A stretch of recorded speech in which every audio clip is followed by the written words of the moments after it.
We are rolling. Alrighty, so today we're freeballing another video for AIO, and the topic of today's video is content.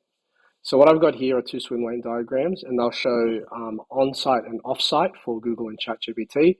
And what I really want to explain is the differences between typical SEO and what AIO seems to be for the time being. So when we look at these two columns, the reason I've separated like this is there's the work that you can do on your website, and then I've really just said offsite is like everything else. So with Google, when you see on-site, typically what you think is content. So that's everything from blog posts to service pages.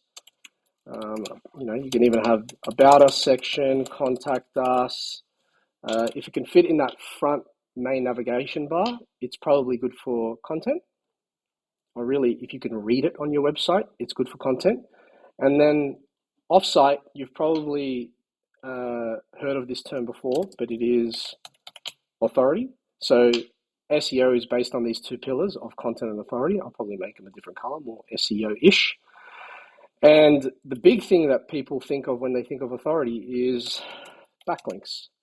So the way Google works is kind of like the school playground. If you're friends with a really popular kid, then you're popular. So if there's a website and it's got hundreds of millions of people going through it every day and you achieve a backlink from that website, Google associates the two of them and says, well, because you're friends with this guy, you're going to bump up the rankings and we're going to show your website first. That's a very simplistic view of Google SEO.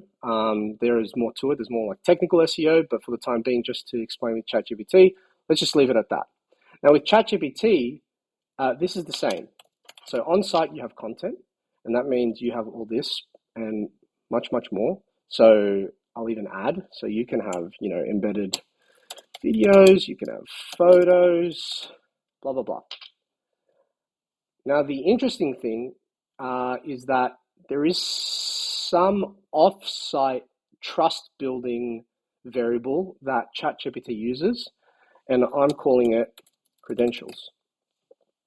So what I'm finding when I'm doing AIO work is that ChatGPT doesn't care about backlinks that much. So if we take this over here and we cross it out, try to remove the idea that backlinks are as important for ChatGPT as they are for Google. Because what I'm finding is that these things are way more important. So you can have industry awards, you can have certifications, licenses, and things like that. So you can see that the difference here is that when you think about offsite work for improving your ranking for ChatGPT, it's not about proving that you are popular, it's about proving that you're trustworthy. And that's really important to understand. The other thing to understand is that in this offsite column for both, ChatGPT is not presenting your site to people. Sometimes it's presenting your opinion from your site or your content from your site or links to your site. That's true. But what it's actually telling people about is your brand. So if you think about what Google's doing, when you increase your SEO for Google, what you're doing is you're hoping that your website appears first. But with ChatGPT, it's slightly different, and the semantics are important here. It's good to know that what you're trying to do is promote your brand. So I'm suspecting that in the future, there's going to be a lot more work that ChatGPT is going to be doing because it's going to continue training itself on the internet and everything that's on it.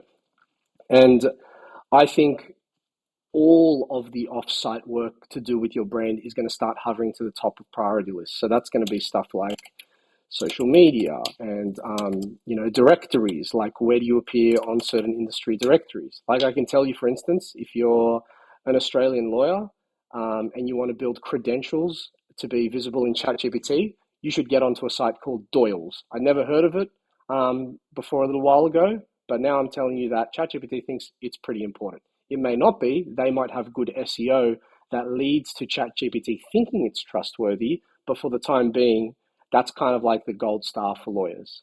So you've got social media, you've got directory. It could even be, references in newspapers. So you see, like what ChatGPT is doing is it's trying to find a better way of deciphering what trust means on the internet and then feed that back to the people that are using ChatGPT. Hope that was informative. Yeah, reach out if you have any questions. Bye.